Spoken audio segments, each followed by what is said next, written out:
राधे राधे मैया। राधे राधे बेटा। इष्टान् भोगानि वो देवा दास्यन्ते यज्ञ भाविता तदर्थान् प्रदायेभ्यो यो भुक्ते तेन एव सः। बेटा ये जो आपने ऊपर की लाइन में बोला, दास्यन्ते है, दासयन्ते नहीं, स पूरा नहीं, आधा आएगा। इष्टान भोगानि वो देवा दास्यन्ते यज्ञ भाविता तैर्दत्तान प्रदायेभ्यो यो भुक्ते तेन एव सह। सौम्या। राधे राधे मैया। राधे राधे लाली। यज्ञशिष्टाशिनः सन्तो मुच्यन्ते सर्वकिल्बिषैः भुञ्जते ते त्वघं पापा ये पचन्त्यात्मकारणात्। पचंत्यात्म कारणात। वेरी गुड, बहुत सुंदर। आप सभी ने अभी तक की कक्षा में हमने श्रीमद् भगवत गीता के तृतीय अध्याय के श्लोक नंबर 13 तक हम लोगों ने अच्छे से किया है। सॉरी, हाँ, श्लोक नंबर 13। आज हम 14वें श्लोक से प्रारंभ करेंगे। आप सभी आज के श्लोकों को आज पहले हम दो श्लोकों को एक संग उनके उच्चारण का अभ्यास करेंगे, उसके बाद उसके अर्थ की ओर बढ़ेंगे। अन्नात् भवन्ति भूतानि पर्जन्यादन्न संभवः यज्ञात् भवति पर्जन्यो यज्ञः कर्म समुद्भवः कर्म ब्रह्मोद्भवं विद्धि ब्रह्माक्षर समुद्भवम् तस्मात् सर्वगतं ब्रह्म नित्यं यज्ञे प्रतिष्ठितम्। इसका संधि देखिए इन दो श्लोकों का। अन्नात् भवन्ति भूतानि पर्जन्यात् अन्न संभव यज्ञात् भवति पर्जन्यः यज्ञः कर्म समुद्भवः कर्म ब्रह्मोद्भवं विद्धि ब्रह्म अक्षर समुद्भवम् तस्मात् सर्वगतं ब्रह्म नित्यम यज्ञे प्रतिष्ठितम। भूतानि मतलब संपूर्ण प्राणी। अन्नात् अन्न से भवंती उत्पन्न होते हैं। अन्न संभव अन्न की उत्पत्ति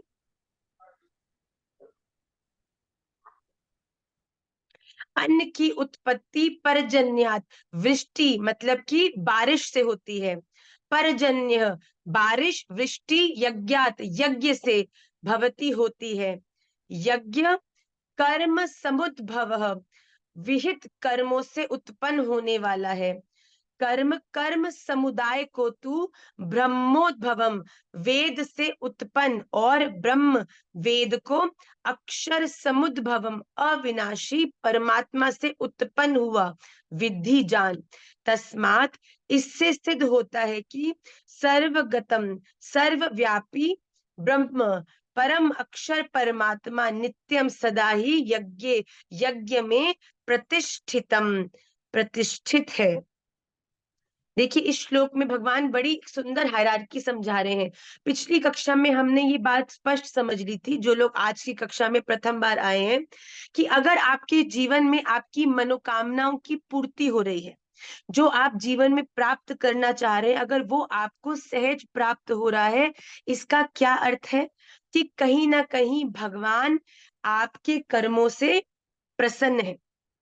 जब भगवान आपसे प्रसन्न है तो वो आपको उन सभी संसाधनों को उपलब्ध कराते हैं जो हमारी इच्छाओं को पूर्ति करने में हमारे सहायक होते हैं। पर भगवान ने एक बड़ी विलक्षण बात अगले श्लोक में कही थी कि जो लोग दिए हुए संसाधनों को, भगवान की कृपा से मिली हुई जो हमारे पास जितने भी संसाधन है, जितनी भी चीजें हैं, अगर उन सबको हम अपनी पर्सनल इंटरेस्ट, सेल्फिश इंटरेस्ट की चीजों को पूरी करने में, अपनी सकाम इच्छाओं को पूरी करने में, केवल अपने सुख के लिए ही उन्हें प्रयोग में लेंगे, तो क्या होगा? ये हमें उनकी दृष्टि में चोर बनाएगा और हमें नरक में ही ले जाने वाला होगा। पर भगवान कह रहे हैं कि वो लोग जो अपने जीवन में प्राप्त हुए संसाधनों को लोकहित के लिए, सेवा के लिए, लोगों को सही दिशा दिखाने के लिए प्रयोग करते हैं, उसके बाद अपने रुचि में उसे प्रयोग करते हैं, अपने इंटरेस्ट में उसे प्रयोग करते हैं, भगवान कहते हैं असली रूप में वही मेरे उपासक होते हैं। मतलब भगवान ने अगर हमें अर्थ दिया है, अगर हमें सुख सुविधाएं दी हैं, अगर हमें किसी भी चीज की कुछ कृपा करके हमारी कोई इच्छा पूर्ति करी है, तो क्या उन सब चीजों को, जो हमारा पैसा है, जो हमारे पास जो भी संसाधन है, क्या उन्हें केवल हम अपने सुख के लिए प्रयोग कर रहे हैं या फिर उसे लोकहित के लिए भी, सेवा में भी उसका कोई प्रयोजन है? तो भगवान कह रहे हैं ऐसे लोग ही मेरी वास्तविक रूप से उपासना करते हैं। आज के श्लोक में भगवान कह रहे हैं संपूर्ण प्राणी अन्न से उत्पन्न होते हैं। ये संपूर्ण सृष्टि कैसे चल रही है? जब खाने को अन्न मिलेगा, जब तक आहार ही नहीं मिलेगा तो आपको लगता है कि इस सृष्टि पर जीव, किसी भी जीव का रहना संभव है? नहीं। तो अन्न से सभी प्राणियों की उत्पत्ति है। अब अन्न कहाँ से आता है? अन्न आता है जब वृष्टि होती है, वर्षा आती है। वर्षा होने से ही अन्न की उत्पत्ति होती है। हायरार्की समझते जाइए। अन्न से प्राणी है और वर्षा से अन्न है।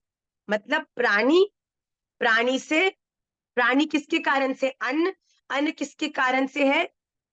वर्षा।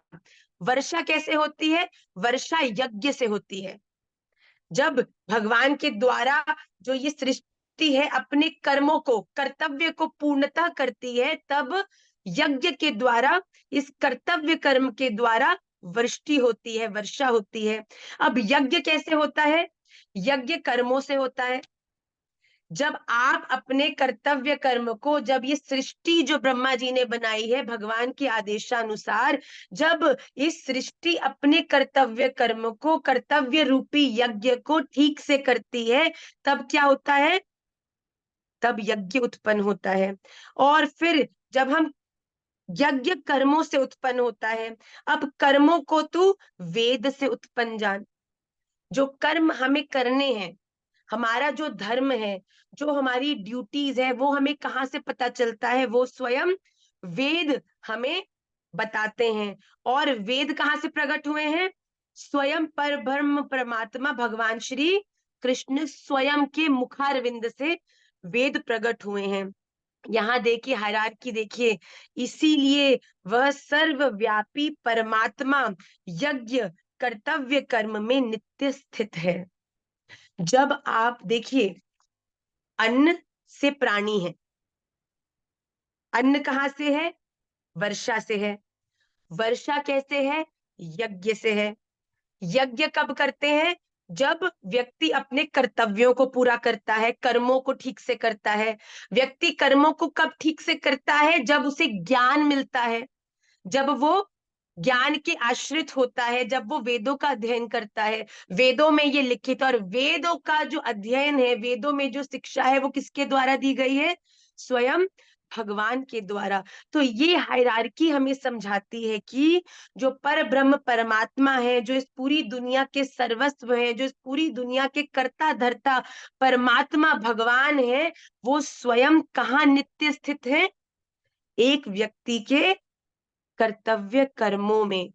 कर्मों में ही भगवान का नित्य निरंतर निवास है। अगर आप अपने कर्तव्यों को ठीक से निभा रहे हैं, इसका अर्थ ये है कि आप नित्य रूप से भगवान की ही सेवा अर्चना कर रहे हैं, क्योंकि कर्मों में ही भगवान स्थित रहते हैं।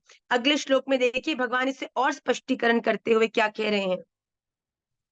एवं प्रवर्तितं चक्रं नानुवर्तयति हयः अघायुरिन्द्रियारामो मोघं पार्थ स जीवति। एवं प्रवर्तितं चक्रम न अनुवर्तयति इह यः अघायुः इंद्रियारामः मोघम पार्थ स जीवति। हे पार्थ, यह जो पुरुष इह इस लोक में, एवं इस प्रकार, परंपरा से, प्रवर्तितम प्रचलित चक्रम सृष्टि चक्र के अनुकूल नहीं बरतता, न अनुवर्तयति, अर्थात इस सृष्टि को जिस प्रकार से अपने कर्तव्य को करना चाहिए उसके हिसाब से न चलकर प्रतिकूलता से अपने कर्मों को करता है, अर्थात अपने कर्तव्य का पालन नहीं करता। वह इंद्रियाराम, इंद्रियों के द्वारा भोगों में रमण करने वाला, अघायु पापायु मतलब पाप को ही वो पुरुष, मोघम व्यर्थ ही जीवती जीता है। यहाँ भगवान क्या कह रहे हैं, जो व्यक्ति, ये भगवान के द्वारा स्पष्ट अपने स्वयं के मुखारविंद से बताया गया है कि एक व्यक्ति के जीवन में अगर वो प्रत्यक्ष मेरा अनुभव करना चाहता है तो उसे सबसे पहले जो अनुभूति मेरी होगी वो कब होगी, जब वो अपने कर्तव्य रूपी कर्म को अच्छी तरीके से करेगा। ये किसने कहा है, स्वयं वेदों ने कहा है, और वेद किसने कहे हैं, स्वयं भगवान ने। तो भगवान यहाँ क्या कह रहे हैं, जो भी मनुष्य, देखिए आपकी प्रिंसिपल ने आपके स्कूल के अंदर कुछ रूल्स बनाए हैं, अब वो रूल्स किसने बनाए हैं, स्वयं प्रिंसिपल ने। और अगर उस स्कूल में पढ़ते हुए किसी स्टूडेंट ने उन रूल्स का पालन नहीं किया तो क्या आपको लगता है कि वो प्रिंसिपल उसे शाबाशी देगी कि उसे डांट कर उसे ठीक करने के लिए दोबारा दोबारा कहेगी? प्रिंसिपल कहेगी कि रूल्स के अकॉर्डिंग नहीं चलोगे तो स्कूल से बाहर निकाल दिए जाओगे। इसीलिए भगवान भी कह रहे हैं कि जो मनुष्य मेरे द्वारा बताए हुए संसार के जो रूल्स हैं, संसार की जो हायरार्की है उसके अनुसार जो नहीं चलते, वो अंततोगत्वा क्या होते हैं, अपनी इंद्रियों के द्वारा इस संसार में केवल अपनी इच्छा, अपना सुख, अपना आनंद, अपने अपने लिए ही हर चीज को करते हुए भोगों में रमण करने वाले हैं। और इस संसार में जो व्यक्ति भोगों में रमा है वो अपने लिए पाप का ही गड्ढा खोदने के उपक्रम में व्यस्त हुआ बैठा है। यहाँ क्या कह रहे हैं, भोगों में रमण करने वाला, पापमय जीवन बिताने वाला मनुष्य संसार में व्यर्थ ही जीता है। आप ये सोचिए, आपके पास गोल्डन अपॉर्चुनिटी है कि आप उस अलौकिक हीरे को प्राप्त कर लो, पर हम उस हीरे को छोड़ उस कालिक में ही अपने मुंह को काला करने में व्यस्त रह रहे हैं। क्यों? क्योंकि भगवान स्पष्ट कह रहे हैं कि मैं वो हीरा हूं जिसे प्राप्त करके तुम इस संसार के कर्म बंधनों से मुक्त होने वाले हो, पर हम अभी भी इस कालिक को मुंह पे पोत पोत के अपनी इंद्रियों को सुख भोग भोग के अपने आप को उस परम आनंद से वंचित करने में लगे हैं। तो भगवान के द्वारा बताए हुए इस सृष्टि चक्र के अनुसार जो व्यक्ति नहीं चलेगा वो भगवान की कृपा से और उनकी प्राप्ति से वंचित हो जाएगा। अगले श्लोक में देखिए भगवान क्या कह रहे हैं, यस्त्वात्मरतिरेव स्यात् आत्मतृप्तश्च मानवः आत्मन्येव च संतुष्टस् तस्य कार्यं न विद्यते।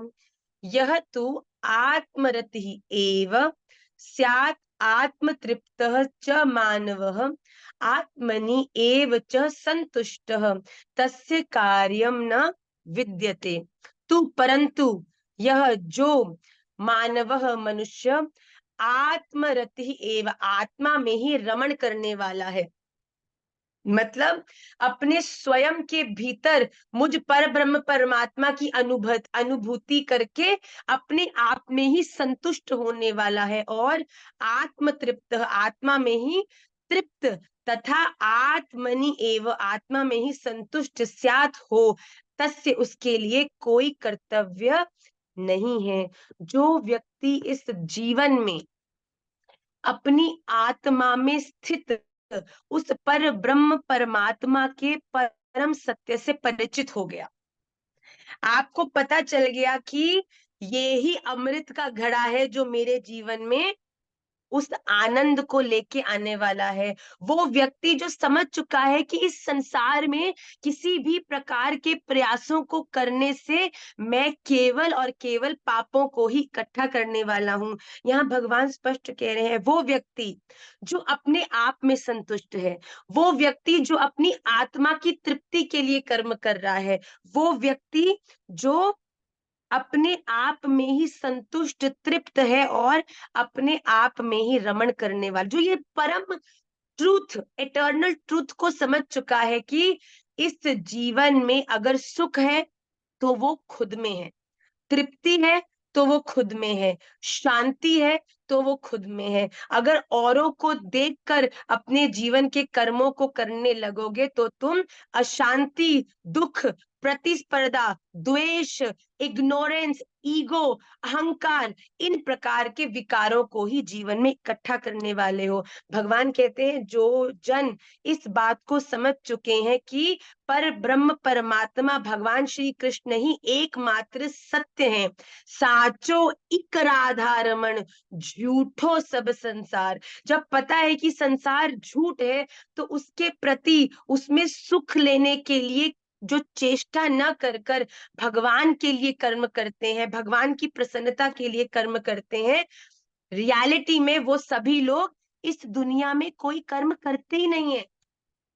कर्म तुम करोगे तो तुम्हें भोगना पड़ेगा, अच्छा करा तो दोबारा लौट के अच्छाई भोगोगे, बुरा करा तो फिर दोबारा किसी बड़ी गलत योनि के अंदर दोबारा आकर फिर कष्टों को सहना पड़ेगा। पर भगवान कह रहे हैं, जब तुमने अपनी आत्मा में रमण करने वाले मुझ भगवान के लिए कर्मों को करना शुरू किया, तब वो कर्म तुमने नहीं, वो कर्म स्वयं भगवान ने करे, तो तुम किसी भी तरह के कर्मों में नहीं फंसते। उसके लिए कोई कर्तव्य है ही नहीं, कोई कर्तव्य मतलब उसने कोई अपने जीवन में कर्म किया ही नहीं। अगले श्लोक में देखिए,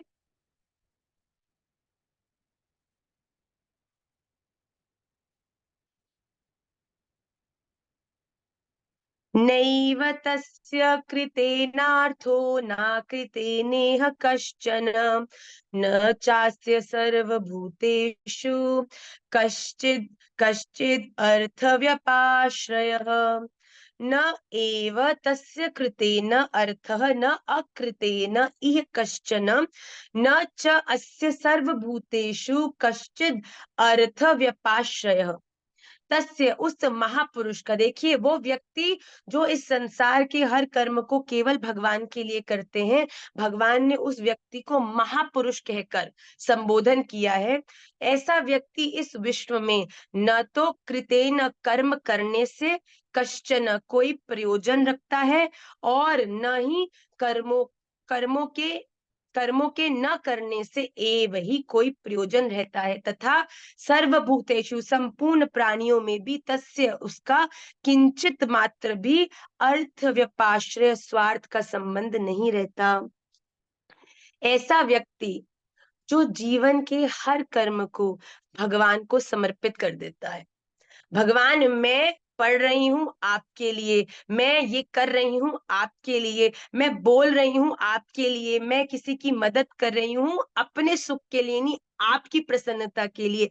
ऐसा व्यक्ति जो अपने जीवन की हर चीज को भगवान को समर्पित करता है, भगवान कहते हैं वो व्यक्ति चाहे कोई कर्म करे, मतलब बाहर से इस दुनिया में पूरी तरह कर्म करता हुआ दिखे, चाहे कुछ भी ना करता हुआ दिखे, वो कहते हैं उसका इस संसार में कर्मों से कोई मतलब ही नहीं रह जाता। उसका इन संसार के लोगों से किसी भी प्रकार का सेल्फिश इंटरेस्ट नहीं रह जाता कि मैं आज ऐसा करूं तो ये रीत जाएगा, आज मैं वैसा करूं तो ये रीत जाएगा, मैं ये करूंगा तो मुझे सुख मिलेगा, मैं वो करूंगा तो मेरे प्रियजन को सुख मिलेगा।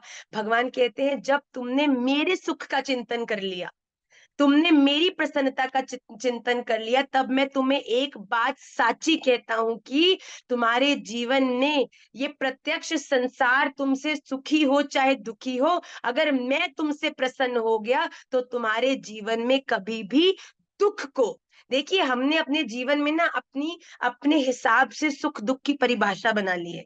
अगर मेरी इच्छा पूरी हुई तो मैं सुख, अगर मेरी इच्छा पूरी नहीं हुई तो मैं दुखी। पर भगवान यहाँ क्या कह रहे हैं, अगर तुमने मुझे अपने जीवन के सेंटर में रख के अपनी हर चीज को मेरे थ्रू निकाल कर अपने जीवन में कर्म करना शुरू कर दिया, तब उस महापुरुष का इस संपूर्ण संसार में किसी भी प्राणी से किंचित मात्र भी स्वार्थ का संबंध नहीं रहता। आप का कोई किसी से एक्सपेक्टेशन ही नहीं रहती कि ये मुझे प्रसन्न करेगा, ये मेरे लिए काम करेगा, ये ऐसा करेगा, ये वैसा करेगा। तब आप ये समझ जाते हो कि जो भी कुछ भी करे, ये राधा रमन जी की इच्छा के अनुसार ही आपके जीवन में हो रहा है। तब आपके जीवन में आएगी एक सेंस ऑफ सेटिस्फैक्शन, जब आप अपने जीवन की अनुकूलताओं को और प्रतिकूलताओं को, आपके हिसाब से होने वाली चीजें और आपके हिसाब से नहीं होने वाली चीजों से जब अप्रभावित हो जाओ, तब आप किसी से एक्सपेक्ट नहीं करते कि ये मेरे लिए वैसा करेगा, ये मेरे लिए वैसा करेगा। आप राधा रमन जी के चरणाश्रित होकर ये बात समझ जाते हो कि आपके जीवन में जो भी होगा अच्छा ही होगा। अगर वो एक कभी कभी कड़वी टॉफी भी खानी पड़, कभी कभी कड़वी दवाई भी खानी पड़ती है, क्यों? क्योंकि वो आपके स्वास्थ्य को हेल्प करती है ठीक होने में। और कभी कभी जब सब अच्छा होता है तो मीठे मीठे रसगुल्ले भी खाने को मिलते हैं। तो भगवान की ये इच्छा है कि वो कभी कभी हमारा जब स्वास्थ्य खराब हो जाता है तो कड़वी कड़वी दवाई कर खा खिलाकर भी हमारे इस गति रूपी हमारे स्वास्थ्य को ठीक कर देते हैं। और कभी कभी हमारी जो इच्छाएं होती हैं उसे पूरी करके भी हमारे मुख में रसगुल्ले प्रदान करते हैं। पर इसमें दोनों में ही आप भगवान की प्रसन्नता का जब अनुभव करते हैं, तब आप अपने जीवन में किसी भी तरीके, आप कुछ करें चाहे नहीं करें, किसी भी प्रकार से कर्म बंधन में नहीं फंसते। बड़ा सुंदर भगवान ने कर्मों को लेकर ये बताया है कि अगर मेरी प्रत्यक्ष अनुभूति करना चाहते हो तो अपने कर्मों को सही ढंग से करना प्रारंभ करो। हम इन 5 श्लोकों को कक्षा के बाद आपको इनका उच्चारण प्राप्त होगा। आप सभी लोगों से मेरा निवेदन है कि जो श्रीमद् भगवत गीता का 3य अध्याय है उसमें किए गए अभी तक के जितने भी श्लोक हैं आप उन्हें अच्छी तरह से पढ़ने का प्रयास करें और अर्थों को अपने जीवन में उतारने का भी प्रयास करें। आइए कक्षा के द्वितीय भाग में हम प्रवेश करते हैं, जो कि है स्तोत्र। स्तोत्र में हम the divine song of love Shri Gopi Geet का आश्रय लिए हुए हैं। मैं निवेदन करूंगी दिव्यानी से कि वो श्री गोपी गीत के हमने 12 श्लोक किए हैं, उसमें से जो प्रथम श्लोक है उसका गान करें। राधे श्याम मैया। राधे राधे बच्चे। गोप्य श्री गोप्य ऊचुः जयति तेऽधिकम् जन्मना व्रजः श्रयत इन्दिरा शश्वदत्र हि दयितदृश्यताम् दीक्षुतावकाश त्वयि धृतासवस् त्वां विचिन्वते। रुचिका जी बहुत सुंदर बेटा। शरदुदासये साधु जात सरसिजोदर शिषा सुरतनाथ शुल्क दासिका वरदनिघ्नतो वध। बहुत सुंदर। रितेश जी। विष जलाप्यया विषजलाप्यया ज्वालराक्षसा द्वर्षमारुता वैतुन्तानला विष विषमया वृषमयात्मजा मजा द्विजतो विश्वतो भया भयम्। भया दृशभते वयं सखितामु। दमयंती जी। राधे श्याम मैया। राधे राधे बेटा। न खलु गोपिका नन्दनो भवान् अखिलदेहिनाम् अन्तरात्मृद विखनसार्थितो विश्वगुप्तये सख उदेयवान् सात्वतां कुले। दीपिका पालीवाजी सूरत। राधे राधे मैया। राधे राधे बेटा। वीरचिताभयम् वृष्णिधूर्यते चरणम् ईयुषां संस्कृते भयात् करसरोरुहम् कान्तिकामदम्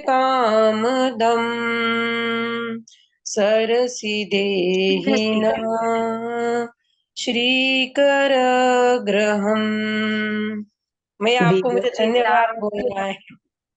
आपकी वजह से हमने बहुत सारी चीजें सीखी है मैया। मैया आपका आपकी आवाज बहुत नहीं आ रही, आप इसका क्या कह रहे हैं मैया? आपकी वजह से बहुत सारी चीजें सीखने को मिली है। राधा कृपा कटाक्ष भी सीखा, ये भी सीखा। राधा बहुत रमन जी की कृपा है मैया। इसमें उच्चारण में हम थोड़ा सा और इसको इम्प्रूव करेंगे।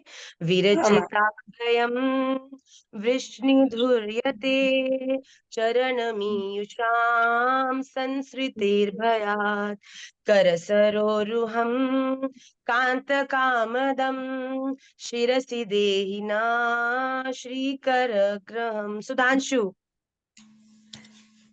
व्रज जनार्तिहन्। मैया। राधे राधे बेटा, जल्दी जल्दी गाएंगे बच्चे। जय जनार्ति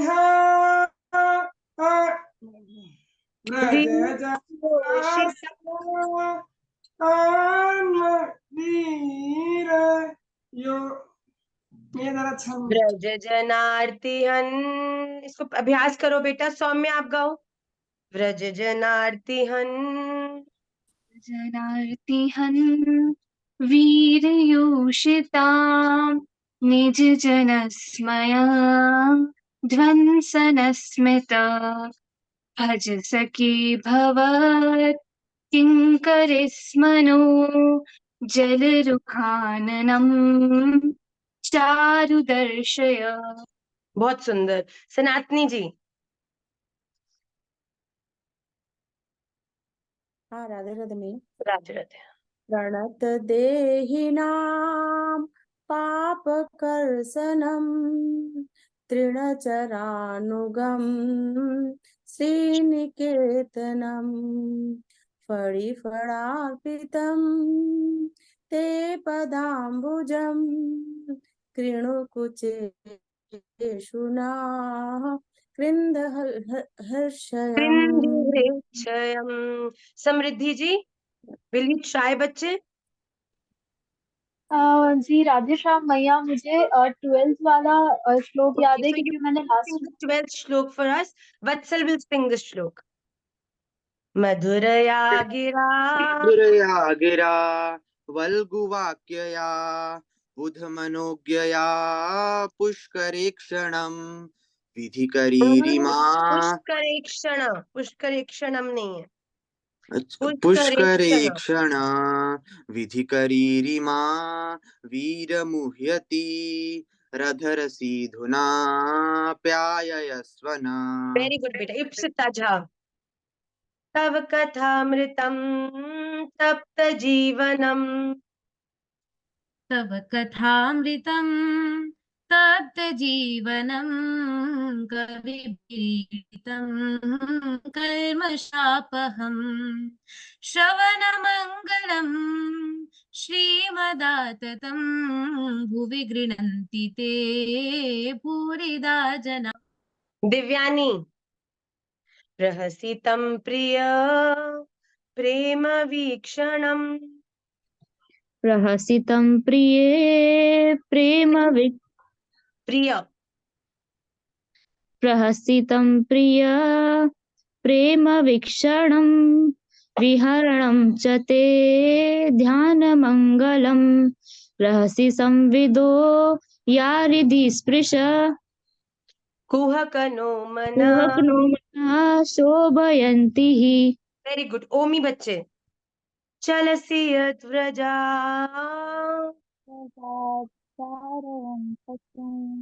नलिनसुन्दरं नाथते पदं सुलक्षणाङ्कुरैः सीदति पुनः कलिलतां मनः कान्तरक्षति। यस सिद्धि, दिव्यानी's friend, 12th श्लोक। दिन परीक्षये दीनपरीक्षये नीलकुन्तले वनरुहाननं बिभ्रदावृतं घनरजस्वलं दर्शयन् मुहुर्मनसि न स्मरन् प्रेरयच्छसि। Superb Samriddhi. Very, very good, बच्चा. I'm so proud of you. Maya, done with Pranav. Many, many prayers, बच्चे. We will be going ahead with the next shloka today. Please, the श्लोक will reflect on your screens. इसको पहले हम ध्यान से देखेंगे।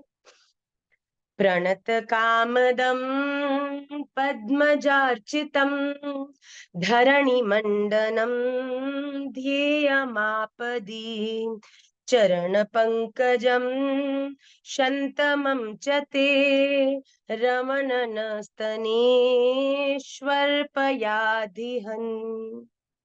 देखिए, जब मैंने ये उदाहरण मैंने पिछली कक्षा में भी दिया था कि अगर कोई व्यक्ति केसर और बादाम से भरा हुआ दूध आस्वादन करना चाहता है और कुछ समय उस दूध को रख दिया जाए, तो उस दूध का जो मेवा है वो दूध में नीचे बैठ जाता है और केसर ऊपर आ जाती है। मतलब उस दूध का जो बेस्ट है वो या तो उसके सबसे ऊपर है या फिर उसमें सबसे नीचे। वैसे ही रस के भंडार स्वयं भगवान श्री कृष्ण के जो आनंद की जो रस की पराकाष्ठा है या तो उनके अधरामृत में है या फिर उनके चरणार विंद में। तो यहाँ पे बार बार गोपी गीत में कम से कम 3 से 4 बार गोपियों ने बार बार भगवान से उनके चरणार विंद की ही प्रार्थना करी है। इस गोपी इस श्लोक में क्या कहती हैं? हे प्रियतम, एकमात्र आप ही हमारे सारे दुखों को मिटाने वाले हैं। प्रणत देहिनाम पाप कर्षणम, हमारे सभी पापों को कष्टों को हरने वाले हैं। आपके चरण कमल शरणागत भक्तों की समस्त अभिलाषाओं को पूर्ण करने वाले हैं। जो भी व्यक्ति आपके चरणाश्रित हो जाता है वो भयहीन हो जाता है, उसके जीवन में किसी प्रकार का भी डर नहीं रह जाता, क्योंकि जब आपके चरणों में वो समर्पित हो जाता है तब आप अपनी उस पर कृपा परिवर्षित कर उसे सभी पापों से मुक्त कर जाते हो। और एक व्यक्ति को डर हमेशा किस चीज से रहता है? पापों से। तो वो गोपी यहाँ पर क्या कह रही है कि आपके चरण तो सभी पापों को मिटाने वाले हैं।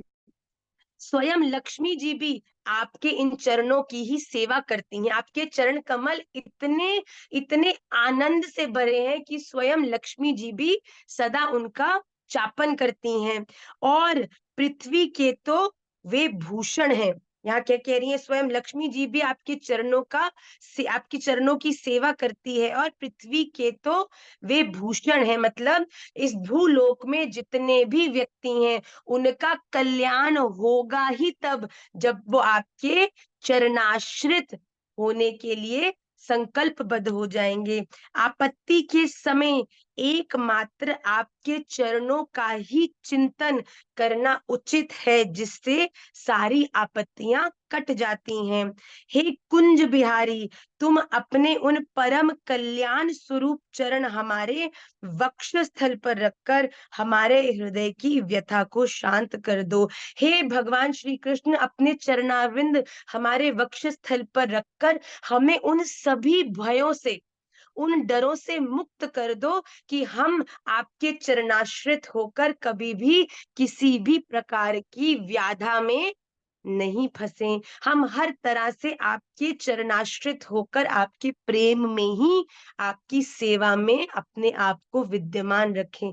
गोपियां कहती हैं जो व्यक्ति इस संसार को छोड़ भगवान के चरणों में पूर्णतः समर्पित हो गया, फिर उसे इस दुनिया में किसी के भी अंतर्गत, किसी और के चरणों में समर्पित होने की आवश्यकता नहीं है। हे भगवान, आपके तो चरणारविंद सब कष्टों को मिटाने वाले हैं, पर इस समय गोपी के जीवन का सबसे बड़ा कष्ट क्या है? भगवान का विरह। एक तरफ गोपी कह रही है कि आपके चरण कमल तो हर कष्ट को मिटाने वाले हैं, हर दुख को मिटाने वाले हैं, और हम तो आपकी बिन मोल की दासियां ऑलरेडी आपके चरणों में पूर्णतः समर्पित हैं। तो आपके चरणों में समर्पित होने के कारण आप हमारे इस बहुत बड़े कष्ट का भी निवारण करो। और वो कष्ट क्या है? आपका विरह कष्ट। ये दुख क्या है? आपकी विरह अग्नि से जो हमारा हृदय जल रहा है, ये हमें सतत दुखी कर रहा है। तो वो भगवान को कह रही हैं कि इस विरह अग्नि को, इस दुख को शांत करने के लिए आप अपने इन चरण कमलों को हमारे वक्षस्थल पर स्थापित कर कर हमारी इस अग्नि को कुछ शांत करो। और अगर गोपियों के वक्षस्थल पर प्रत्यक्ष भगवान अपने चरण को स्थापित करना चाहेंगे तो उन्हें गोपियों को दर्शन देने ही पड़ेंगे। तो गोपियां कह रही हैं आपके चरण सब कष्टों को मिटाने वाले हैं, तो हमारे कष्ट को सुनो कि हमारा कष्ट आपका विरह है, इस कष्ट का भी आप जल्दी से निवारण कर दो। इस प्रकार गोपी इस श्लोक में ठाकुर जी से प्रार्थना करके उन्हें दर्शन करने के लिए उनसे निवेदन कर रही हैं। प्रणत देहिनां पाप कर्शनम तृणचरानुगम श्री निकेतनम फणिफणार्पितम ते पदाम्बुजम कृणुकुचेषु न कृन्दिहृच्छयम। इस श्लोक को हम लोग, जो 13वां श्लोक है गोपी गीत का, इसे हम लोग हृदयस्थ करें। जैसे कालिया पर भी भगवान ने अपने चरणारविंद जब स्थापित किए तो उसे, उस पर कृपा करके उसे मारा नहीं, बल्कि उसे तार दिया, उस पर अपनी कृपा परिवर्षित कर दी। गोपी वैसे ही कह रही है कि आप भी अपने चरण कमलों को हमारे वक्षस्थल पर रखकर हमें भी अपने प्रेम में, अपनी सेवा में स्वीकार कर लीजिए। आपको इस श्लोक का भी उच्चारण कक्षा के पश्चात हमारा जो ग्रुप है उस पर प्राप्त हो जाएगा। प्लीज, जो हमने भगवत गीता के 5 श्लोक किए, उन्हें आपको पढ़ने का अभ्यास करना है, हृदयस्थ नहीं करना, पर गोपी गीत के श्लोक को आपको बाय हार्ट करना है। कुछ बच्चे कह रहे हैं माँ 1 हफ्ते में आप इतने सारे श्लोक हमें याद करने को देते हैं। प्लीज, मैं आपको बार बार ये क्लियर कर दूं कि भगवत गीता को हम लोग पढ़ने की कोशिश करें शुद्धता से, और गोपी गीत को हम अच्छे से याद करने का प्रयास करें। आइए कक्षा के आखिरी भाग, जो सूत्र है, जो कि आप मेरे टीचर्स हैं, जिसमें स्टोरी मैं सुनाऊंगी, सूत्र आप बताएंगे। बड़े ध्यान से सुनिएगा। एक बार एक बहुत ही सुंदर पेंटर था। वो अपनी दिनचर्या में रोज की एक पेंटिंग पेंट करता था और उसे मार्केट में जाके बेचता, जिससे उसे रोज 500 रुपए मिलते थे। तो रोज के 500 रुपए से महीने के 15,000 रुपए वो जो व्यक्ति था वो कमा लेता था। अब कुछ समय बाद उसको जब इस बात की रियलाइजेशन हुई कि अब वो बूढ़ा होने लग गया है, पेंटिंग करते हुए उसके हाथ कांपने लग गए हैं, तो उसके मन में ऐसी बात आई कि मुझे अपने इस गुण को, अपनी इस कला को, अपनी सिद्धि को अपने बेटे को भी दे देना चाहिए। तो उसने अपने बेटे को बुलाया और कहा कि मैं चाहता हूं कि तुम ये जो कला है पेंटिंग की, जो हमारी पुश्तैनी, हमारे खून में दौड़ रही है, इसको तुम भी अब सीखो। तो उसके बालक ने कहा कि बिल्कुल पिताजी, सिखाइए। तो उसके बेटे ने पहली बार अपने जीवन में एक पेंटिंग बनाई। अब पिताजी ने कहा कि बहुत सुंदर, इस पेंटिंग को जाकर तुम मार्केट में बेचो। अब वो लड़का वापस आया, वो पेंटिंग, बड़ा उदास था पेंटिंग बेचकर। तो पिताजी ने बोला, अरे बेटा तू उदास क्यों है? उसने कहा, पिताजी आपकी पेंटिंग तो 500 रुपए में जाती है, पर मेरी पेंटिंग तो आज एक व्यक्ति ने केवल 100 रुपए में ही खरीदी। तो उसके पिताजी ने कहा, कोई बात नहीं बेटा, और प्रयास कर, मुझे बता। उसके पिताजी ने और उसकी पेंटिंग में निखार करके उसको बताया, और फिर अगले दिन दोबारा उसने एक नई पेंटिंग बनाई। आज फिर जब वो पेंटिंग बेचकर आया तो आज भी दुखी था। तो पिताजी ने कहा क्यों बेटा, आज क्यों दुखी है? कहता पिताजी आज भी मेरी पेंटिंग किसी ने 500 रुपए में नहीं ली, केवल 200 रुपए ही मुझे उस पेंटिंग के मिले। पिताजी ने कहा कोई बात नहीं बेटा, तू बैठ, मैं तुझे और इसमें डिटेलिंग बताता हूँ, जिसको निखार करने से तुझे और अच्छी पेंटिंग बनाने का ज्ञान मिलेगा। तो उसके पिताजी के साथ वो फिर बैठा और उसने फिर अपनी पेंटिंग की कलाकारी दिखाई। अगले दिन लौटा फिर उदास था, क्यों? आज केवल 300 रुपए ही उस पेंटिंग के मिले। चौथे दिन फिर उसने पिताजी के संग बैठा, अपनी और जो डिटेलिंग थी, अपनी कुछ कुछ कलर कॉम्बिनेशंस की जो गलती वो कर रहा था, उसके पिताजी ने उसका और उन चीजों में मार्गदर्शन किया और कहा कि आज दोबारा पेंटिंग बना। आज जब वो मार्केट में गया और लौट कर आया तो बड़ा खुश। उसके पिताजी ने कहा वाह बेटा क्या बात, तो आज बहुत खुश है? कहता पिताजी आज मेरी पेंटिंग गई 700 रुपए में। उसके पिताजी ने कहा वाह बेटा, very good, I am very very proud of you. उसके पिताजी ने कहा आज आप बैठ, मैं तुझे और चीजें बताता हूँ जिससे तेरी पेंटिंग 1000 रुपए में जाएगी। तो उसका बेटे ने कहा कि पिताजी रहने दीजिए, आपकी खुद की तो पेंटिंग कभी 500 से ऊपर गई नहीं, तो आप मुझे क्या इससे ज्यादा सिखाएंगे कि मेरी पेंटिंग 1000 में जाए? आपने जितनी परफेक्शन करी वो 500 में बिकी, मुझे लगता है कि आज मैंने 700 में इस पेंटिंग को बना लिया, मतलब कि मुझे ये कला आ गई। उसके पिताजी ने उसको उसी समय रोका, कहा बेटा ऐसा बिल्कुल नहीं सोचना। उसने बोला क्यों? कहते बेटा मैं अपने जीवन के दृष्टांत से तुझे एक बात बताता हूँ। जब मुझे मेरे पिताजी ने ये कला सिखाई, तब मेरे पिताजी की जो पेंटिंग है वो केवल 300 रुपए में ही बिकती थी। शुरू में मेरी पेंटिंग भी 50-100 रुपए में गई, पर जिस दिन मेरी पेंटिंग 500 रुपए की बिकी, उस दिन मैंने अपने पिताजी से उस कला को और सीखने के प्रयास को बंद कर दिया। वो दिन था, आज का दिन है, आज तक भी मैं उस पेंटिंग को केवल 500 रुपए में ही बेच पा रहा हूं। पर अगर तू भी आज बैठकर मुझसे इस कला में और प्रोग्रेस कैसे करनी है नहीं सीखेगा, तो तू भी मेरी तरह जीवन भर अपनी पेंटिंग को 700 तक ही सीमित कर देगा। You will not progress more than 700. Why? Smriddhi will tell me. What do you think you have learned from this story? Please unmute yourself, बच्चे. I'll just give you the access. Yes. क्योंकि उसने इस story से सीखने को मिलता है कि जैसे जो उनका बेटा था उसको बंद नहीं करना चाहिए। मतलब भले ही हमको आ गई हो कुछ चीज में, सब चीजें आ गई हो, पर भी हमको और सीखने का हमेशा सोचते रहना चाहिए कि अभी तक भी आया नहीं है, हमको और इम्प्रूव करना है। जैसे अगर स्पिरिचुअलिटी में आपको बोल जीवन में सकते वेरी हैं। वेरी गुड समृद्धि बच्चे, अगर आपको जीवन में प्रोग्रेस करना है, you have to constantly be involve in the process of improving yourself. आप जीवन में जिस दिन आपने ये समझ लिया कि मुझे आ गया, आप ये समझ लीजिए आपने अपनी लाइफ की प्रोग्रेस के आगे फुल स्टॉप लगा लिया।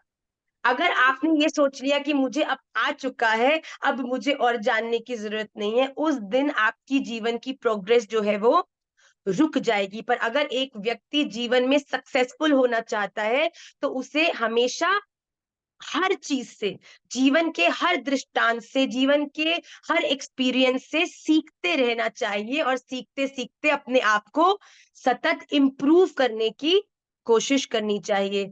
और कौन बताना चाहेगा? पुष्टि जी क्या कहना चाहती हैं? राधे श्याम माता जी। राधे राधे बच्चे। माता जी, इस स्टोरी से हमें ये शिक्षा मिलती है कि हमें दूसरों को मीन्स जितना वो बताए इतना अच्छा हमारा मुंह बंद रहना चाहिए। जो दूसरे समझाए वो हमें अच्छे से सुनना चाहिए। वेरी वेरी गुड पुष्टि, कि उनके पिताजी ने जब उनको बताने की कोशिश की। कभी कभी हम क्या करते हैं अपनी इग्नोरेंस में, हमारे पेरेंट्स, हमसे जो बड़े हैं, हमारे टीचर्स हमें बहुत सी बातें बताने का, सिखाने का प्रयास करते हैं, पर हम अपनी इग्नोरेंस के कारण उनकी बातों को अच्छे से नहीं सुनते और कहीं ना कहीं अपनी उस प्रोग्रेस में, उस परफेक्शन को लाने से चूक जाते हैं। इसीलिए जब हमारे बड़े, हमसे एक्सपीरियंस्ड लोग, हमारे टीचर्स हमें जब भी कोई बात समझाएं, हमारे बड़े जब भी हमें अपने एक्सपीरियंस से कोई बात बताएं, तो हमें उसे अच्छे से सुनना चाहिए। वेरी गुड पुष्टि, I really like your suggestion बेटा। कीर्ति। राधे राधे मैया। राधे राधे बेटा। मैया मैंने ये सीखा कि हमको ना प्रयास करते रहना चाहिए। यस। और सेकंड बात मैंने ये भी सीखी कि हमको ना थोड़ा सा भी अभिमान नहीं करना चाहिए अपने ऊपर। मतलब थोड़ी सी चीज अगर हमें आ जाए तो हमें ये नहीं सोचना चाहिए कि नहीं हमने बहुत बड़ा कुछ हासिल कर लिया। हमें हमेशा ऐसे रहना चाहिए कि हमें कुछ सीख मतलब हमेशा सीखते रहना चाहिए कुछ ना कुछ। ऐसी एक बहुत ही विद्वान जन थे, उन्होंने मुझसे एक बात कही थी कि मैं देख रहा हूँ कि राधा रमन जी की कृपा से आपके जीवन में बड़ी प्रोग्रेस हो रही है, आपको बहुत ज्ञान प्राप्त हो रहा है। पर उन्होंने मुझे एक बड़ी सुंदर बात कही कि जीवन में सबसे बड़ा ज्ञानी कौन है, उसका क्या प्रमाण है? कि वो सबसे बड़ा ज्ञानी है जो अंदर से सदा खाली है, जो अपने जीवन में और ज्ञान को उतारने के लिए सदा ओपन है। जिस दिन आपने ये सोच लिया कि मुझे सारा ज्ञान आ गया, चाहे भगवत गीता मैंने 10 बार पढ़ ली हो, पर मुझे आज भी ये लगता है कि जब भी मैं क्लास में बैठकर आपसे कोई बात करती हूँ तो हर बार कोई एक नई बात या नया लर्निंग मुझे प्राप्त होती है। तो अगर आप साची रूप से ज्ञानी हो, इसका अर्थ है कि आप अपने जीवन की हर एक छोटी बड़ी चीज से लर्निंग लेने के लिए सदा ओपन रहोगे। वेरी गुड बेटा। इप्शिता झा जी। मैम राधे श्याम मैया, इस स्टोरी से मैंने ये सीखा कि हम चाहे हमारे लाइफ में कितने भी सक्सेसफुल हो जाए, पर फिर भी जो हमसे बड़े हैं वो हमसे ज्यादा सक्सेसफुल है, क्योंकि वो बड़े हैं और उनके पास हमसे ज्यादा एक्सपीरियंस है। तो भले हम बहुत सुंदर। सक्सेसफुल अगर लाइफ में सक्सेसफुल होना है तो बड़ों के एक्सपीरियंस को जानना। अगर किसी व्यक्ति ने अपने जीवन में एक उपलब्धि हासिल करी है और उसे प्राप्त करने के लिए अगर हम उसकी जीवन यात्रा को समझेंगे तो हमारे लिए भी अपने जीवन के गोल्स को अचीव करने में वो हेल्प करेगा। इसीलिए अगर आपको एक कहते हैं ना, महाराज जी बड़ी सुंदर स्टोरी सुनाते हैं कि एक जंगल में आग लगी है और एक लंगड़ा है और एक अंधा है। उन दोनों को अगर जंगल को पार करना है तो कैसे करेंगे? अब जो लंगड़ा है वो चल नहीं सकता और जो अंधा है वो देख नहीं सकता, दोनों ही जंगल में फंसे रह जाएंगे। पर जंगल से पार कब होंगे? जब अंधे को अंधे के पैर काम में आएंगे और लंगड़े की आंखें। तो जब जो अंधा है लंगड़े को अपने कंधे पर बिठा लेगा, तब ऊर्जा जो है वो अंधे की लगेगी, पर जो दृष्टि है उसको बताने की कि यहाँ से मुड़, वहां से मुड़, अब ऐसे कर, वो जब जो लंगड़ा है वो उसको बताएगा तो दोनों एक दूसरे के साथ मिलके उस भयानक जंगल को पार कर लेंगे। वैसे ही इस संसार रूपी भयानक जंगल को पार करना है तो हमें अपने जीवन में अपनी ऊर्जा को, अपनी स्ट्रेंथ को अपने बड़ों के एक्सपीरियंस के साथ इंक्लाइन करके तब हम इस जीवन के गोल्स को प्राप्त करने में सफल होंगे। वेरी वेरी गुड बेटा। अर्जुन पार्थ सारथी दास। राधे श्याम मैया, दंडवत प्रणाम। राधे राधे बेटा। मैया मैंने ये सीखा कि मतलब हमें अगर हम किसी भी चीज को सीखना रुक जाएंगे तो हमारी प्रोग्रेस है, जो हमारी जर्नी है वो वहीं पे पॉज हो जाएगी हमेशा के लिए। लेकिन अगर हम सीखते रहेंगे तो चाहे अप्स एंड डाउन्स भी आए ट्राई करते करते चीजें, बट हमारा एक्सपीरियंस हमेशा बढ़ेगा उस चीज में। डेफिनेटली। अगर आपके जीवन में आपका ये स्वभाव है ना कि आप सदा लर्न करते रहना चाहते हैं, तो आप देखिएगा कि चाहे कोई चीज आपके जीवन में आप उसमें सक्सेसफुल नहीं भी हुए, पर फिर भी वो आपको एक ऐसा एक्सपीरियंस देगी जो आपको आपकी लाइफ में कहीं ना कहीं हेल्पफुल जरूर होगा। या तो वो आपको धैर्य देगी, या तो आपको वो लाइफ में सही डिसीजन कैसे देना है उसका मार्गदर्शन करेगी। तो इसीलिए if you want to grow in your life, you have to be constantly involved in the process of learning every day. अपने जीवन में ओपननेस, जो व्यक्ति अपने आप को बंद कर लेता है ना है कि बस मुझे ये मेरा काम है, मैं ये करता हूँ, मुझे बस यहीं तक ही सीमित रहना है। वो कहते हैं ना कि अपने पौंड का ही मेंढक बन के रह जाता है। पर वो व्यक्ति जो इस दुनिया के हर एक एक्सपीरियंस के लिए अपने अपने आप को खोल देता है, वो उस समुद्र में आकर न जाने कौन सी बड़ी बड़ी उपलब्धियों को प्राप्त कर जाता है, जिससे वो स्वयं भी कभी नहीं समझ सकता था कि वो उस तक पहुंच सकता है। नीलम तिवारी जी, वाह वाह। हरे क्या कृष्णा मैया, दंडवत राधे प्रणाम। राधे नीलम जी, पहले बात तो मैं कान पकड़ के क्षमा चाहूंगी। बहुत समय से मैं आपसे चर्चा भी करूंगी, पर इतनी कुछ कुछ कारणों के कारण बात नहीं हो पा रही। यार नीलम जी ने सही पकड़ा है कि इनको मैं क्लास में पकड़ती हूँ पहले। हाँ बच्चे। हाँ मैया, ये स्टोरी सुन के पहले तो वो जो उन्होंने अपने बेटे को कहा और उन्होंने नहीं माना। कई बार ऐसा होता है कि लोग ना जो खुद नहीं उतार पाते, मुझे लगता है जो उनके पिता खुद नहीं पेंटिंग में उतार पाते, क्या पता वो बताते, लोग बोल पाते हैं और उनको अपने स्वभाव में नहीं ला पाते हैं, तो उनका बेटा उन चीजों को ले आता कि वो अपनी पूरी लाइफ में नहीं कर पाए। तो कई बार होता है कि कोई ऐसा भी इंसान होता है जो खुद उन चीजों को नहीं मानता है, पर वो जो बोलता है, हमें उसके स्वभाव को नहीं देखना चाहिए कि वो नहीं कर पा रहा है, लेकिन उन्होंने जो बोला अगर उसको हम अपने स्वभाव में उतारते हैं तो हम डेफिनेटली हमें और हेल्प मिलती है। तो बहुत जस्ट सुंदर, वेरी वेरी नाइस। कि हम जो हमारे बड़े हमें ज्ञान दे रहे हैं, कभी कभी उनके बताने का समझाने का तरीका कुछ ऐसा हो सकता है कि हम उसे नेगेटिव ले लें, पर अगर हम उनके स्वभाव में उनके तरीके से इन्फ्लुएंस होके डीमोटिवेट ना हो, पर उनकी बातों को अपने जीवन में उतारें, उनकी कला को उनकी परफेक्शन को उतारने की कोशिश करें, तो कहीं ना कहीं वो हमारी उस वैल्यू को, हमारे उस गुण को, देखिए उस बालक के अंदर अपने पिताजी से ज्यादा गुण था, पर फिर भी अगर वो अपने पिताजी के से ज्यादा की जब पेंटिंग बेच आया, अगर उसमें इस बात का अहंकार आ गया कि अब तो मेरे पिताजी से ज्यादा गुणी मैं हो चुका हूं, वो उसमें गुण जरूर आ सकता है, पर वो फ्लरिश कब तक नहीं करेगा, जब तक वो अपने उन कांस्टेंट एरर्स पे इंप्रूव नहीं करेगा।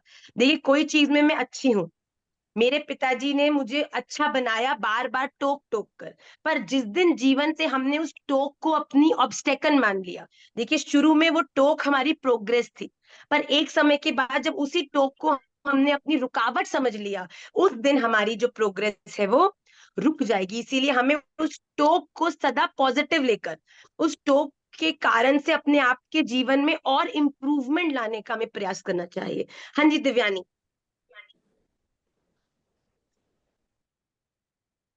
मैया, मैंने स्टोरी से ये सीखा, जब उसके पापा उस मतलब वो कुछ भी पेंटिंग बनाता था, उसके पापा उसमें कुछ भी करेक्शंस करते थे कि मैं इसको और अच्छा बता सकता हूँ। तो बिल्कुल। हमें कभी भी यही समझ नहीं आती कि हम किसी चीज के डूअर हैं। हम भले चीज करते हैं, बट उसमें जो दाल में जो तड़का और हमारी चीज में जो स्पार्क है, वो राधा रमन डाल ही हमें देते हैं।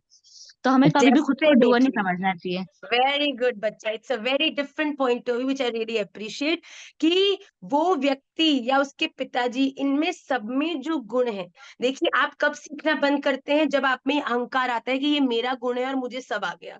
पर जिस दिन आपको ये पता चल जाएगा कि ये मैं जो भी कर पा रहा हूँ वो राधा रमन जी के द्वारा ही दिया हुआ मुझे गुण है, और अगर मैं इसका अहंकार करूंगा तो इसमें कोई बड़ी बात नहीं है कि वो गुण वो मुझसे वापस भी ले सकते हैं। इसीलिए हमें सदा हम्बल रहना चाहिए। ये जो भी हमारा नाम हो रहा है, करते हो तुम कन्हैया, मेरा नाम हो रहा है, मेरा आपकी दया से सब काम हो रहा है।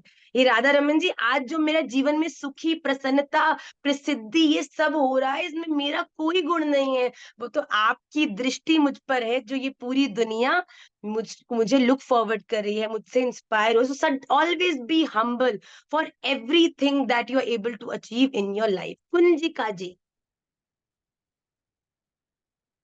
हाँ बच्चे। राधे राधे मैया। राधे राधे बच्चे। मैया, मैंने यह स्टोरी से ये सीखा, क्या बड़ों इग्नोर नहीं करना चाहिए। बिल्कुल, वेरी गुड। या आपके जो घर के बड़े हैं। देखिए बड़ा इंपॉर्टेंट बात है, छोटी सी बच्ची ने बहुत बड़ी बात की है कि हम जब अपने जीवन में छोटे होते हैं ना, जब अपने माता पिता के आश्रित होते हैं, तब तो बड़ी ध्यान से उनकी बात फॉलो करते हैं, क्योंकि नहीं करेंगे तो पिटाई भी पड़ जाती है, उसका भी भय होता है। पर एक समय जीवन में आता है जब हम सोचते हैं कि हमारे पेरेंट्स हमें समझते नहीं हैं, ये हमारे वेल विशर नहीं हैं, ये जानते नहीं है what is cool what is not cool, they are so uncool. हम ये सब चीजें अपने जीवन में सोच कर ना उनसे बात करना, उनसे शेयर करना, उनकी बात मानना बंद कर देते हैं। पर मैं आपको एक बात सच बोल रही हूँ, राधा रमन जी का अगर कोई सचल स्वरूप इस प्रत्यक्ष संसार में आपका हितकारी है ना, तो वो स्वयं आपके माता पिता है। चाहे वो डांटे मारे प्यार करे कुछ भी करें, पर एक माता पिता के मूल में हमेशा अपने बच्चे का हित ही होता है। इसीलिए आपके पेरेंट्स जो आपको कहते हैं, आपको उसे ध्यान से सुनना भी चाहिए, समझना भी चाहिए और फॉलो भी करना चाहिए। और पेरेंट्स से भी मेरा ये निवेदन है कि क्योंकि हम अपने बच्चों से इतना प्रेम करते हैं, तो हम उनके प्रति उनको समझाने के लिए भी थोड़ी उनके तरीके से सहज होकर, हमेशा क्रोध के माध्यम से या फिर डांट या फिर मार के माध्यम से नहीं, बल्कि कभी कभी प्रेम से भी उनको बातें समझाने का प्रयास करें। बहुत सारे बच्चों के हाथ खड़े हैं और मैं चाहती हूँ कुछ नए बच्चे जो हाथ खड़ा कर रहे हैं उनको मैं अवसर दूं। सुधांशु जी तो नए नहीं है, दामयंती जी बताएंगी। चलो, जिनको पहले अवसर नहीं दिया, कुछ नए बच्चे। राधे राधे भैया। राधे मे, राधे। मेरे हिसाब से तो सीखना एक कला है जो कभी खत्म नहीं होती। जब तक हमारा जीवन है तब तक हम सीखते रहते हैं इस स्टेज में। लेकिन आजकल की जनरेशन, बीइंग अ टीचर, मैं एक टीचर हूँ, तो हमें बहुत सारे ऐसे बच्चे आजकल एग्जाम्पल मिलता है देखने को।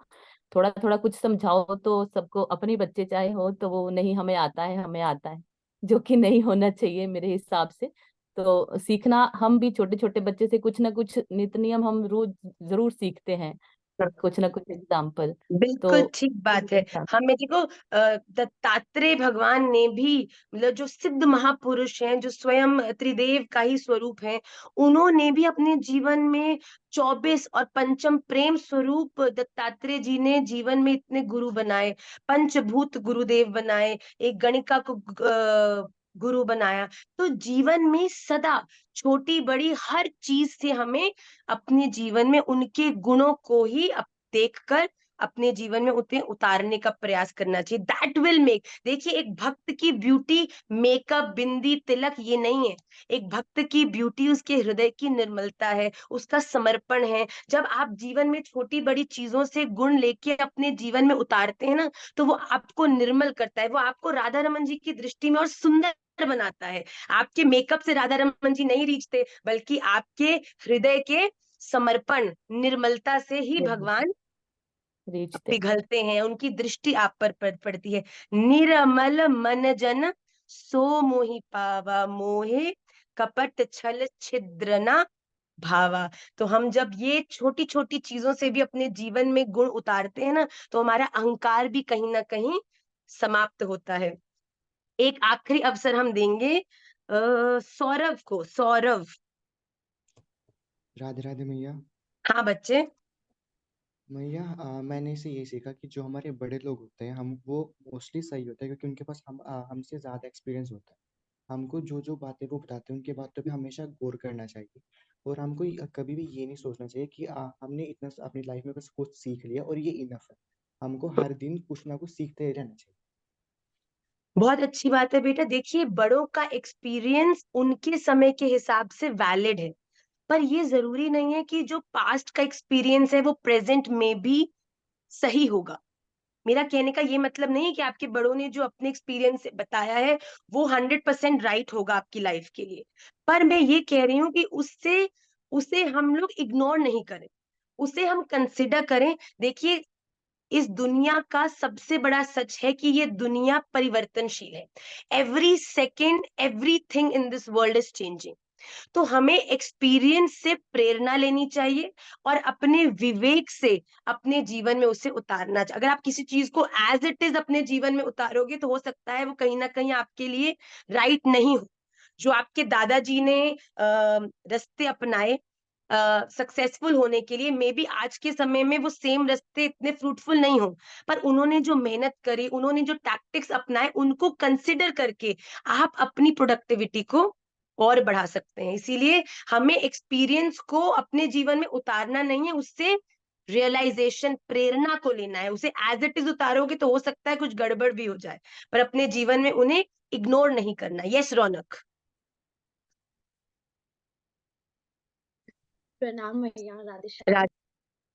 माँ through this story I have reminded कि एक बार मेरे पापा ने मुझे बताया था कि हर फील्ड में टॉप की जगह हमेशा खाली होती है। You can never be perfect, हमेशा आपके और आपसे अच्छा कोई ना कोई आ ही जाएगा। एंड स्किल्स तो हमें राधा रमन जी देते हैं, और राधा रमन जी दीनता पे प्रसन्न होते हैं। तो इस स्टोरी में ना तो हमने दीनता करी, उसने मान लिया कि मुझे सब आता है, तो दीनता भी नहीं रही, और ना उनके पेरेंट्स की ब्लेसिंग्स रही, तो उनका डाउनफॉल हो बिल्कुल गया। सुंदर बात की। हमें सतत गुणों को देखकर, देखिए एक व्यक्ति है जो आपको आपकी लाइफ में कब एक रियलिटी चेक मिलता है कि आप सही रास्ते पे हैं या नहीं। आपको बताऊं, अगर आप किसी व्यक्ति से मिलते हैं ना और उसको देखकर आपको उसके गुण दिखने लगते हैं, अरे ये तो बड़ा सुंदर ठाकुर जी का नाम लेता है, इसका व्यवहार कितना सुंदर, इसका मतलब समझ जाइए कि कहीं ना कहीं आप सही रास्ते पे हैं। पर अगर किसी को देखते ही आप उसके अवगुणों को तो देखने, अरे कैसे बैठ रहा है, अरे कैसे खा रहा है, अरे कैसे बोल रहे, तो आप कहीं समझिए कि कहीं ना कहीं आपकी नेत्रों में अभी वो दोष दृष्टि है जो दूसरे व्यक्ति के भीतर उसके अवगुणों को खोज रही, क्योंकि वो अवगुण कहीं ना कहीं हम में है। इसीलिए हम सदा दूसरों में गुणों को देखकर उन गुणों को अपने जीवन में उतारें, क्योंकि कोई भी पूरा गुणवान नहीं है और कोई भी पूरा ही गुणहीन नहीं है। हर एक जीव जंतु के अंदर कोई ना कोई गुण है, और हमें उन सभी गुणों से प्रेरणा लेकर अपने जीवन को और सक्सेसफुल और मीनिंगफुल और इम्पैक्टफुल बनाने का प्रयास करना चाहिए। बहुत सारे बच्चों ने प्रयास किया, बहुत सुंदर, आई रियली अप्रिशिएट। आप लोग मुझे मैसेज करिएगा जो लोग और इससे भिन्न कोई भाव शेयर करना चाहते हैं। इसी के संग आज की कक्षा को हम विश्राम करेंगे। Next Tuesday we will meet again. आप सभी लोग प्लीज गोपी गीत के 13वें श्लोक को हृदयस्थ करिएगा और भगवत गीता का पाठ अवश्य करिएगा। आप सभी के श्री चरणों में दंडवत प्रणाम करते हुए आज की कक्षा को हम यहीं विश्राम करते हैं। श्री राधा रमन लाल की जय।